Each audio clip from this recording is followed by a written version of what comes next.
everyone! Welcome to Better English! You walk up to the check-in counter. The agent looks at you and asks a question. You freeze. Your brain feels empty. That happens to almost everyone. One small question in English, and the whole trip suddenly feels scary. By the end of this video, you will know what to say at the airport, hotel, and restaurant. You will sound calm, even if you feel nervous. We keep it simple. Real phrases, short sentences, plain English, no textbook stuff, just the words you actually need. Here is the first thing you need to know. Travel English is not perfect grammar. It is small, simple phrases used again and again. Let that sink in for a second. Travel English is not perfect grammar. It is small, simple phrases used again and again. That is good news for you. You do not need to be fluent. You only need a small set of phrases, and we are going to build them together in this video. Okay, you are at the airport. Big building, bright lights, lots of signs, lots of people walking fast. You find the check-in counter for your airline. You walk up. You see the screen with your flight number. And now you need to speak. This is the moment a lot of English learners are nervous about. You have your passport ready. You have your booking on your phone. But your throat feels dry, and your mind goes empty, completely normal. Almost everyone feels it on their first trip abroad. Here is the easiest opener in Travel English. You just say, "I have a reservation." And then you give your name. That is it. You do not need a longer sentence. Here it is one more time. Slow. I have a reservation. And you give your name. That one phrase opens the whole conversation at the counter. I love that because it sounds simple and confident. You are not asking for permission. You are not apologizing. You are just stating something true. That small shift changes how the agent talks back to you every single time. Right. And the agent will usually ask for your passport or your booking number. Sometimes they ask if you have any bags to check in. You just say, "Yes, one bag," or "No, only hand luggage." Then they will probably ask window or aisle. Here is your sentence for that. "Could I have a window seat, please?" Let that sink in for a second. "Could I have a window seat, please?" Change the last part for anything you need. "Could I have a receipt, please?" "Could I have an aisle seat, please?" "Could I have an earlier flight, please?" That is so useful. Honestly, I used that exact sentence on my first solo trip. I was at the counter in Lisbon.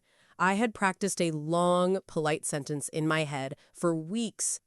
The moment came, and I forgot all of it. I just said, "Could I have a window seat, please?" The agent smiled and said yes. The whole trip got easier from that one moment on. That is a perfect example. One small phrase, and your brain calms down. Now let us walk through security. At security, short answers are better than long ones. They ask, "Anything in your pockets?" You say, "No, nothing." They ask, "Is this your bag?" You say, "Yes, it is." Think about that. At security, short answers are better than long ones. They want fast and clear, not polite and perfect. Yes, please. Officers do this all day, every day. They prefer a clear no over a beautiful long sentence. Quick note for everyone watching. We made a free PDF with every phrase from this episode. The link is in the description. You can read it, save it on your phone, and practice it later, anywhere you like. That PDF is going to save you on the day of the trip.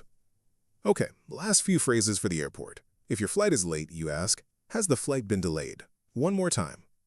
"Has the flight been delayed?" And if you cannot find your gate, you say, "Excuse me, where is gate B12? Here it is again. "Excuse me, where is gate B12? Two simple sentences. Two stressful problems solved. And one more thing about boarding. When they call your group, you do not need to explain anything. You walk up, you show your boarding pass and your passport, you smile, you sit down. That is the whole conversation in 3 small actions. Exactly. The whole airport is built on tiny, repeated exchanges. Show, say, walk, sit. That is most of it. And every time you do it, your confidence grows a little more for the next trip. Ask yourself this. How many of those sentences did you already half know? Probably most of them. You just needed someone to put them in your hand and tell you, yes, this is enough. That is what we are doing today, one situation at a time. Okay, the plane landed. You walk through long gray corridors. You see the sign for passport control and you join the line. An officer in a uniform waves you forward to the desk. This is the part people overthink the most.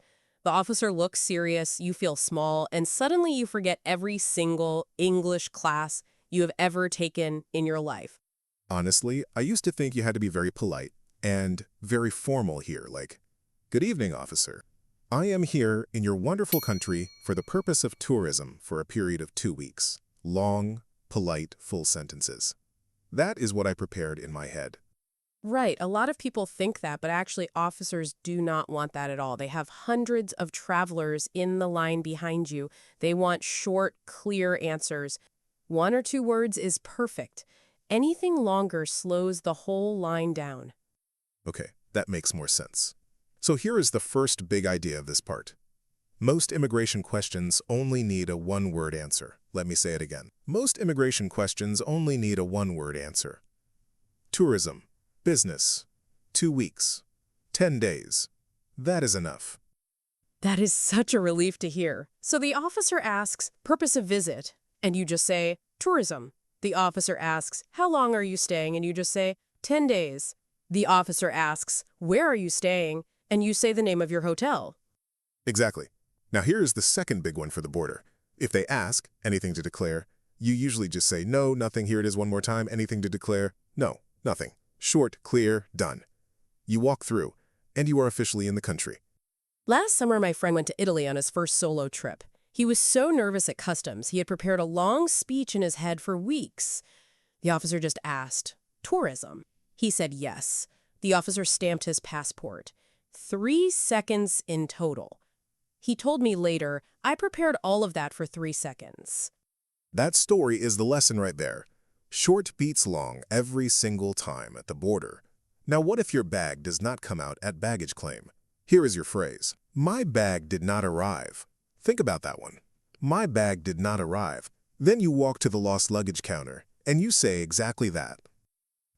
And if you cannot even find baggage claim, you can ask anyone in uniform. You just say, excuse me, where is baggage claim? They will point. You do not need more than that. A simple where is plus the thing you are looking for. And one extra for the arrival hall. If you need to find an exit or a taxi, the simplest line is, where is the exit, please? Or, where can I find a taxi? Both work in every airport in the world. One more time.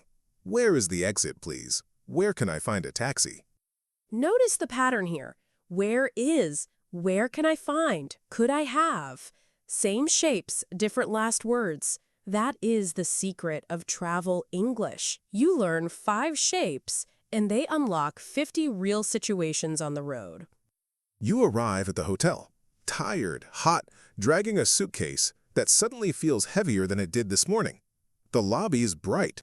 There is a person at the front desk, smiling at you. This is actually one of the easier moments of the whole trip. Hotel staff are trained to understand simple English. They hear it all day, every day, from travelers of every country and every level. Exactly. So here is your opener, and you already know half of it from the airport. I have a reservation under, and then you say your name. One more time. I have a reservation under, and your name. The check-in process starts from there, every single time. It is the same shape we used at the airport counter. That is the point of today. Once you learn a phrase, you reuse it again and again. You are not starting from zero in every new situation. Right. During check-in, they will usually ask a few short questions. How many nights? Or, just for one person. You can answer with simple numbers. 2 nights. 1 person. 3 guests. You do not need a full sentence here either. Quick pause. If this is making English feel easier for you, hit subscribe. We put out a new lesson every week, and I do not want you to miss them. Okay, back to the hotel lobby. Good shout. Now, here is a phrase you will use a lot inside the hotel room. Could you help me with something? Let me say it again, clearly. Could you help me with something? That one sentence opens the door to almost any request you have. I used that exact line in Athens last summer. The air conditioning in my room sounded like a small tractor. I picked up the phone and called the front desk. I just said, "Hi, could you help me with something?" They sent someone up in 5 minutes, and the room was quiet by dinner. Perfect example. And the follow-up sentence is just as simple. The air conditioning is not working. Here it is one more time. The air conditioning is not working. Change the noun for anything in the room. The shower is not working. The Wi-Fi is not working. The television is not working. That shape is pure gold. Just plug in any object in the room, and the staff will understand instantly. Now, what about useful questions for the next morning? The two big ones are, what time is breakfast and what time is checkout? Yes, learn those two together. They go in your pocket forever. One more time. What time is breakfast? What time is checkout? You will use those two sentences in every hotel, in every country for the rest of your life. Does that sound familiar? It should. Every phrase from today is something you have probably already heard before. We are not adding new English here. We are organizing the English that is already in your head and giving it a place to live. New city, new culture, and you are hungry. You walk into a small restaurant near your hotel. Somebody greets you at the door and points you to a table by the window. You sit down. Now what? This is the part where a lot of learners freeze. The menu shows up, and half of the words are in another language anyway, so the brain just gives up before you even start trying. Do not give up so fast. You only need a few sentences here. The first one. Could I have a menu, please? One more time. Could I have a menu, please? Same shape as the airport. Same shape as the hotel. You are reusing the same magic phrase. I love how that one phrase keeps coming back today. Could I have a window seat? Could I have a menu? Could I have a receipt? It really does unlock almost every polite request you will need on the road. Right. Now, if the menu is confusing, here is your secret weapon. What do you recommend? Think about that. What do you recommend? Waiters love that question because it gives them a real chance to help you. Yes, and they usually point straight to the best dish they have, so you actually eat better when you ask. It is the laziest, smartest sentence in all. Now, this next phrase really matters for your health. If you have any food allergies, you say, I am allergic to nuts, or eggs, or shellfish. Let me say it again. I am allergic to nuts. Say it even if you are not sure they understand. Most kitchens will check. 2 summers ago, in a small town in Spain, I forgot to say I was allergic to peanuts. I got a sauce I did not expect. I spent the whole evening back in my hotel room, feeling awful. Now I say it every single time, in every restaurant. That is a story worth listening to. Always say the allergy first, before anything else. Then a useful follow-up question. Does this have nuts in it? Here it is again. Does this have nuts in it? Swap nuts for whatever ingredient you need to avoid. Smart move. And by the way, the full allergy list is on the PDF in the description, in big, clear letters. Save it on your phone. Show the screen if your voice is not enough. Most waiters will read it without any problem. Great tip. Now what about paying at the end? The classic line is, could we have the bill, please? And if you are eating with friends, you add, could we pay separately? One more time. Could we have the bill, please? Could we pay separately? And remember, tipping rules change country by country. 5% here, 15% there. None at all somewhere else. Look it up before you travel. 2 minutes online saves a very awkward moment at the table. Last leg of the trip. You are out walking around the city. New streets, new signs, no map signal on your phone. You stop on a corner. You look around. You need to ask somebody for help. This is the part where confidence really matters. Locals will help you almost every time in almost every country. You just need a simple way to start the conversation with a stranger. Yes. So here is the universal opener. Excuse me, could you help me? One more time. Excuse me, could you help me? That sentence works in any country, in any city, in almost any situation you can imagine.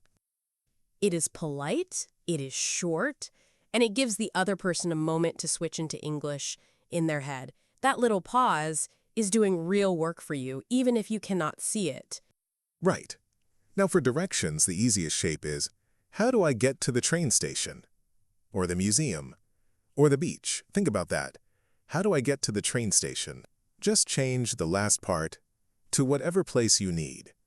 And if you do not understand the answer, you are not stuck. You have a backup phrase. I am sorry, I do not understand. Could you repeat that more slowly? That sentence is worth pure gold abroad. That backup is so important. Let me say it again carefully. I am sorry, I do not understand. Could you repeat that more slowly? Most people will gladly slow down and use easier words for you. I had to use that one in Paris on my first morning. A woman gave me directions very fast. I just said, I am sorry, I do not understand. Could you repeat that more slowly? She smiled, slowed right down, and even drew a small map on a napkin for me. That is the magic of being polite and honest at the same time. Now, small emergencies. At the pharmacy, you say, do you have something for a headache? Here it is again. Do you have something for a headache? Swap headache for stomach, cold, allergies, or anything else. And if you lose something important, the phrase is, I lost my passport, or I lost my phone, or I lost my wallet. Short, clear, urgent. People understand instantly and almost always try to help you straight away. Exactly. And one more sentence for safety. If something feels wrong on the street, you walk into any shop or hotel and you say, excuse me, I need help. One more time. Excuse me, I need help. They will not ignore you. They will stop and listen. Ask yourself this, how different would your last trip have felt if you already had all of these phrases ready in your head? That is exactly what we just built together, sentence by sentence, situation by situation. One last piece of the trip, and it is a big one, moving around the city and paying for things. You are going to use these sentences every single day from the moment you land. Yes, this part is huge. Transport and money are where most travelers feel a little awkward. But the phrases are short, and they repeat in every country you visit. Let us start with taxis. You wave one down, or you find one at a stand. You sit down and you say, could you take me to the Hilton Hotel, please? One more time. Could you take me to the Hilton Hotel, please? Same shape as everything else today. I love that we are still using the same shape. Could I have, could you help me, could you take me? Every polite request in travel English starts with could. Exactly. And before you start the ride, ask one safety question. How much will it cost? Here it is again. How much will it cost? Drivers respect that question. It tells them you know what you are doing. Yes, ask before you move. Now for the bus or the metro, the most useful sentence is, does this bus go to the center? Or, does this train go to the airport? Short, clear, simple. That is a perfect one. Let me say it again, slower. Does this bus go to the center? You point at the bus. The driver says yes or no. That is the whole conversation. And at the ATM or the shop, if your card does not work, the phrase is, my card is not working. One more time. My card is not working. Most staff will let you try a different machine or a different card. Right. And one final money phrase, very useful in markets and small shops. Do you take card? Here it is again. Do you take card? Quick, polite, and it saves you from a long, awkward moment at the counter. And one bonus phrase from me. Could I have a smaller bill, please? Some places will not accept very large notes. So when you take money out of the ATM, ask the bank machine for smaller amounts when you can. Great tip. So now you have travel English for the airport, the border, the hotel, the restaurant, the street, and the road. That is the whole trip in plain English in your pocket. And remember, every one of these sentences is in the PDF, in the description. Print it. Read it on the plane. Practice in front of the mirror. Your future self at that check-in counter is going to thank you. Okay, look at what you actually walked away with today. You have a check-in opener that works at any counter. You have a polite request shape that works almost everywhere. You have allergy sentences that can protect your health. You have a way to ask any stranger for help in any city. And the immigration trick alone is huge. You used to think you needed long, polite, perfect sentences.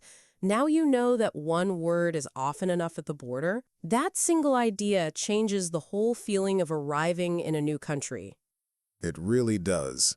And the PDF in the description has every phrase from today, grouped by airport, hotel, restaurant, street, and transport. Print it out, save it on your phone, read it out loud a few times before your trip starts.